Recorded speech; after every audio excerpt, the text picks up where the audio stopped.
Então, novamente, bom dia a todos, bem-vindos ao Ministério do Planejamento, Orçamento e Gestão. Eu sou o Gilberto Romero, coordenador-geral de normas. A nossa equipe que hoje fará sobre as alterações introduzidas na IN2 de terceirização dos serviços continuados, Dr. Fábio, Dr. Genivaldo e Dr. Sérgio. O Dr. Genivaldo fará uma explanação e, posteriormente, nós abriremos oportunidade para perguntas e debates. Deixa eu me apresentar, né? Meu nome é Genivaldo Santos Costa, eu sou especialista em políticas públicas e gestão governamental. Trabalho na Coordenação Geral de Normas da Secretaria de Logística e Tecnologia da Informação. Nós vamos fazer aqui uma breve exposição, apresentando as principais alterações à Instrução Normativa número 2, né? Promovidas pela IN6, ok? Bom, isso aí é um pequeno histórico um pequeno histórico em relação a essas propostas de melhorias que foram incorporadas à Instrução Normativa, né? Inicialmente foi feito um grupo de estudos, né, pelo Tribunal de Contas, né? Esse grupo de estudos teve participantes, né, do Ministério da Previdência, Ministério da Fazenda, a Advocacia Geral da União, e o Tribunal de Contas do Estado de São Paulo, Ministério Público Federal e o Ministério do Planejamento. Ok? Bom, esse grupo de estudos se reuniu em torno de um ano, mais ou menos, né? Reuniões em torno de um ano. E aí, ao final foi feito um relatório. Esse relatório ele foi submetido através de representação ao Tribunal de Contas da União, que resultou no Acordo 1214/2013, né, que é a base das alterações feitas na Instrução Normativa número 2, por meio da Instrução Normativa número 6. Bom, esses são os problemas comuns na terceirização, né? Aí vocês já sabem de quais salteados esses problemas, né? Mas, de qualquer maneira, não vale a pena a gente repetir, né? O principal problema é a dificuldade de definir regras, né, que efetivamente permitam a seleção de empresas capazes de suportar todos os custos do contrato. Realmente essa é uma dificuldade. Fiscalização onerosa e ineficiente do cumprimento das obrigações contratuais, em razão da súmula 331, né, da responsabilidade subsidiária da administração. Então é necessário uma fiscalização um pouco mais detalhada. Outro problema também, problema estrutural, né? Pequeno número de servidores qualificados para examinar os documentos exigidos, né? Essa dificuldade de verificar a documentação.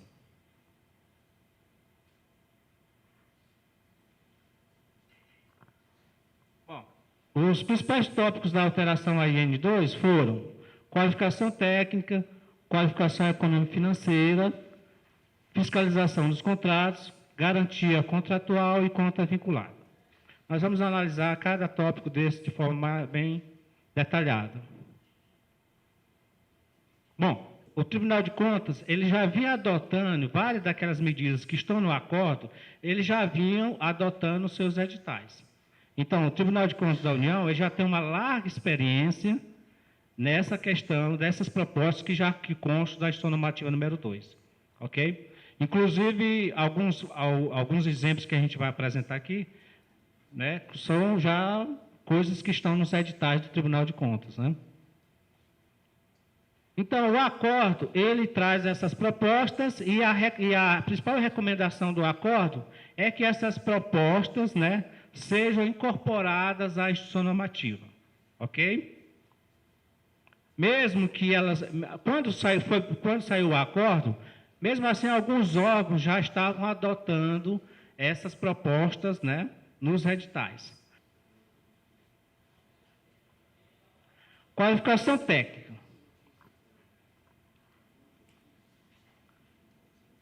Que tem que constar, isso tem que constar nos editais, ok? Deverá constar nos editais.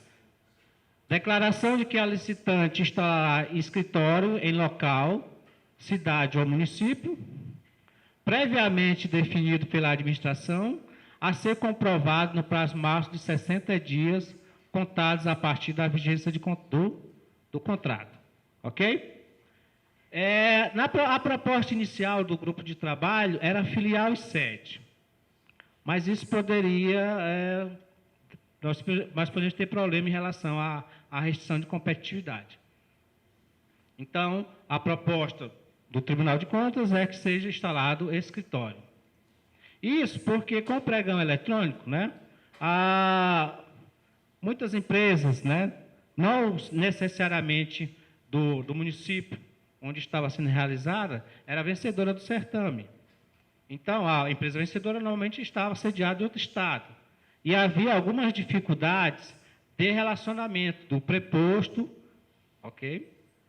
O fiscal. Então é necessário esse canal, esse locus, no local onde o serviço será executado. Tá? Bom, o que é que nós temos de novidade, né?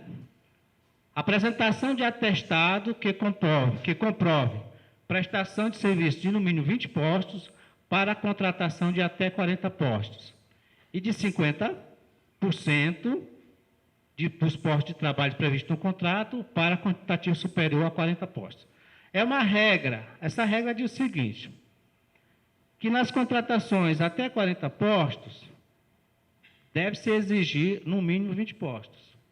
Para aquelas contratações acima de 40 postos, aí vai ser a jurisprudência reiterada do Tribunal de Contas, que é de 50%. Ok? Bom, outra exigência em relação aos atestados. Apresentação de atestado que comprove a prestação de serviços terceirizados pelo perito de, no mínimo, 3 anos. Por que 3 anos, né? Serviço de natureza continuada, né? O contrato pode ser prorrogado até o limite de 60 meses. Então, esse prazo de 3 anos é um prazo razoável, né? Para a questão do serviço de natureza continuada.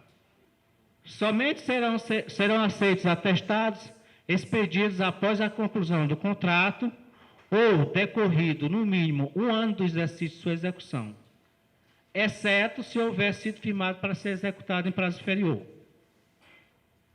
Essa é uma regra, ok? É uma regra de aceitação dos atestados.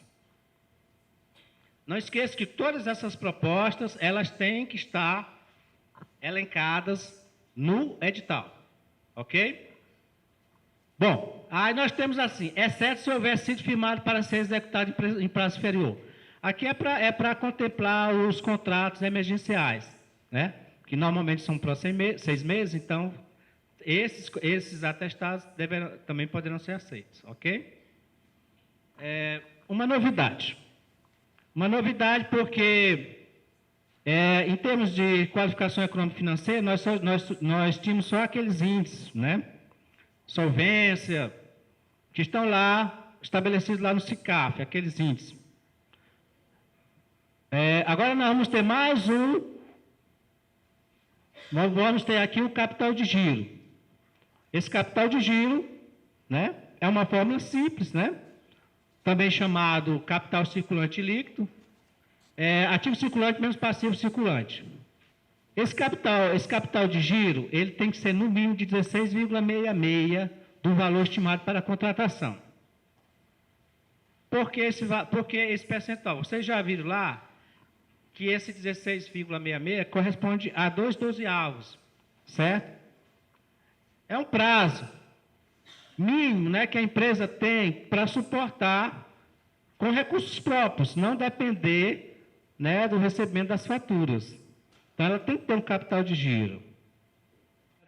Exigência de comprovação de patrimônio líquido de no mínimo 10% do valor estimado da contratação.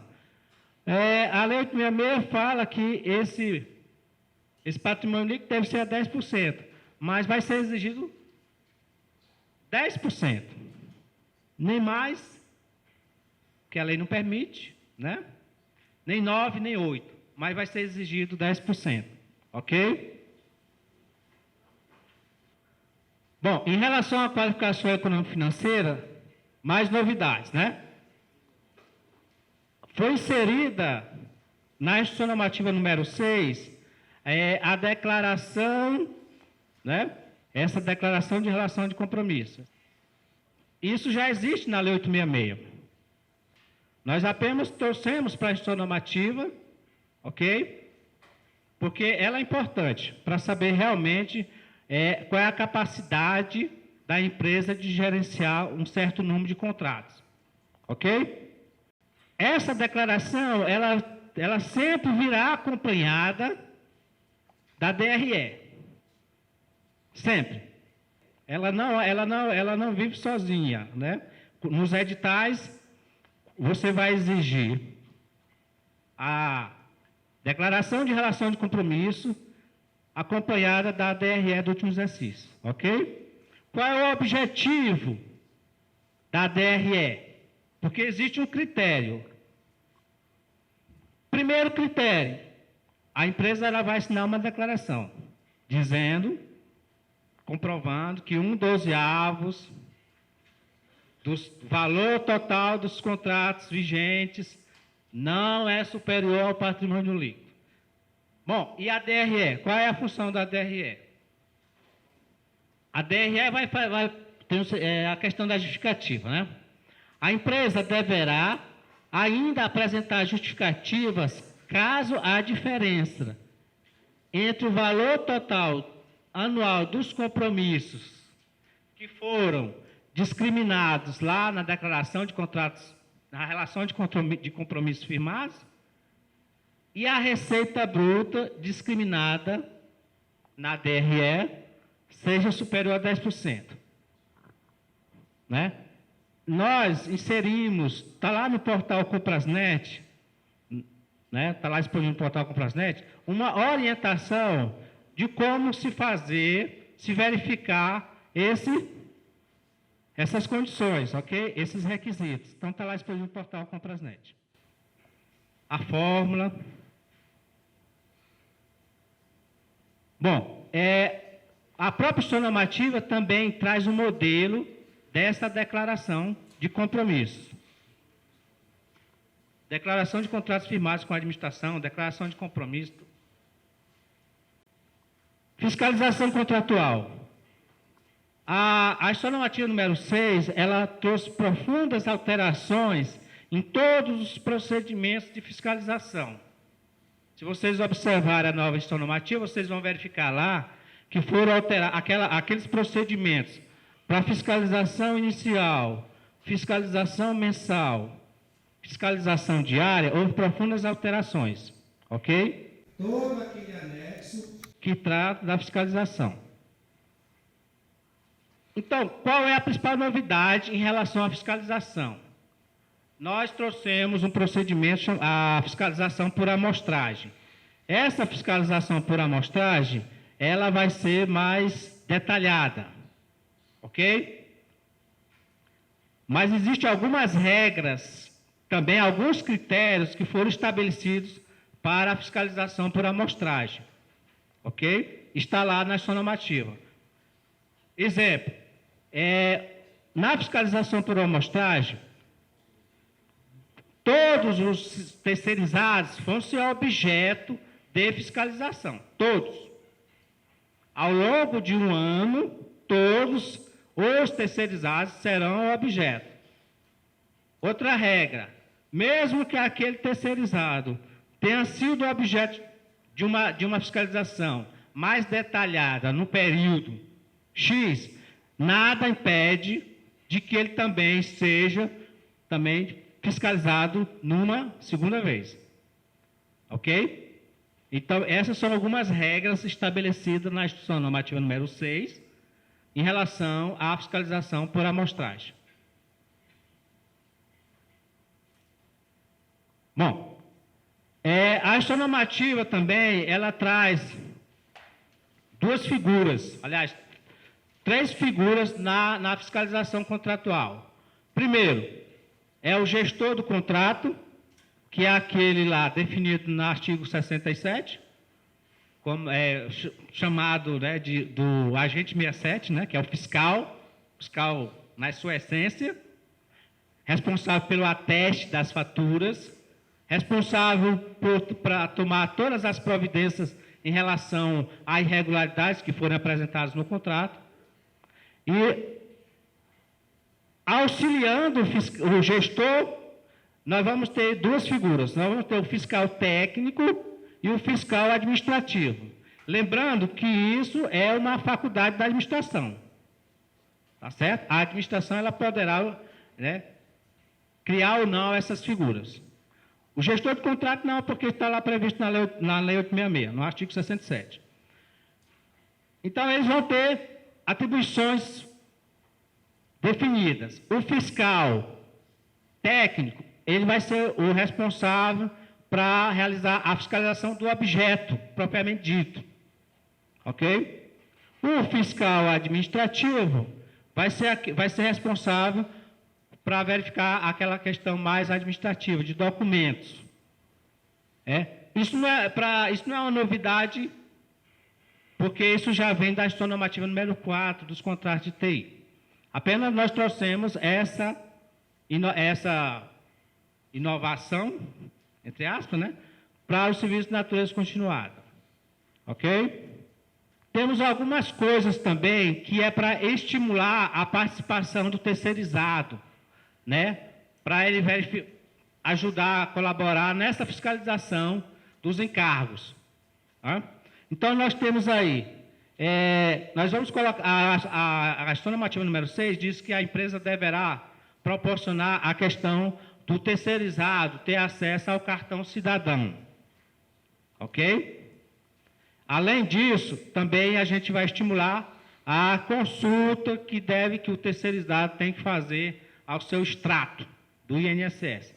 Porque com a nova alteração da Lei 8.212, que trata lá da Previdência, é obrigatório as empresas encaminhar mensalmente o extrato para seus empregados.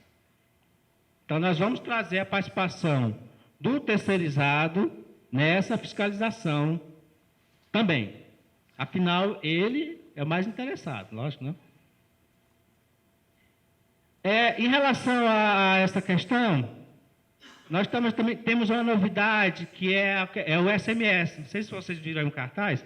Ou seja, as pessoas, né, os empregados, poderão acessar o seu saldo do fundo de garantia através do celular. Isso já vai estar disponível.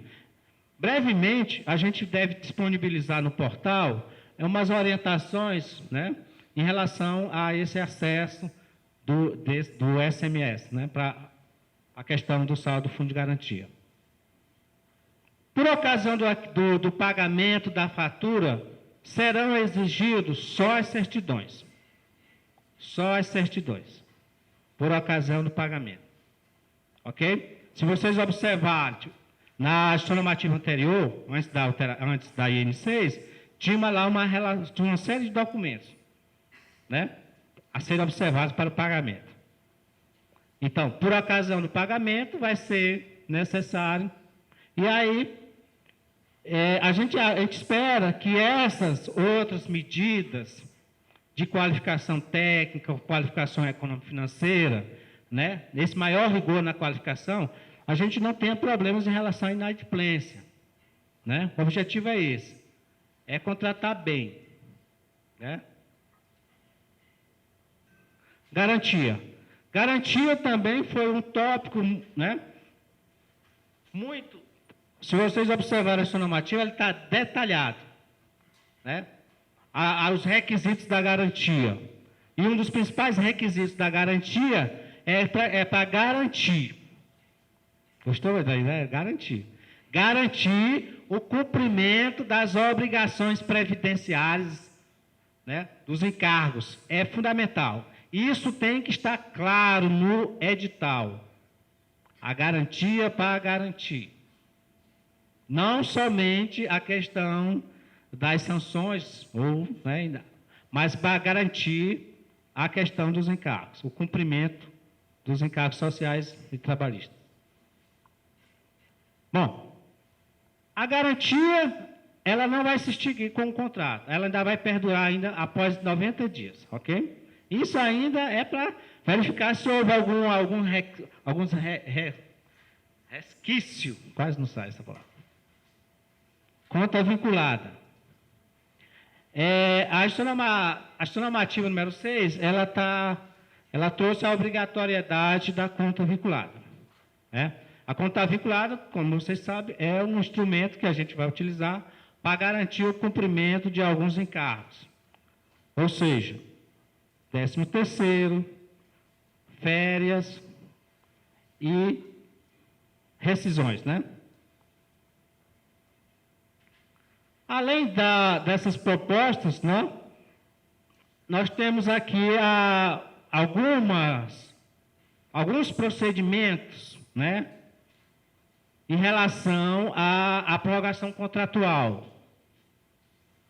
E uma das propostas que foi apresentada no grupo de trabalho e que foi, né, incorporada à instituição normativa, em função do Acordo 1214, é a desnecessidade de pesquisa de preço nas prorrogações de serviços de natureza continuada.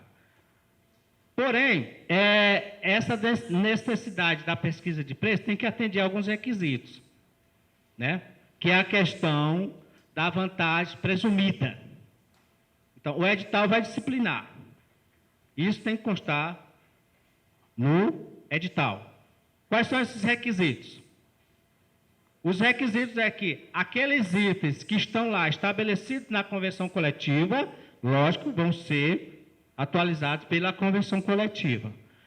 E os insumos, né, vai ser estabelecido no próprio edital um índice, a lei prevê que seja um índice setorial ou específico, e na ausência desse índice setorial ou específico, né, poderá ser utilizado o índice geral, que nós já colocamos na instituição normativa, que é o IPCA.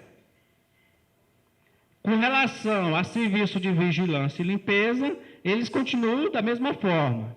Deverão observar, né, os valores limites estabelecidos nas portarias da SLTI.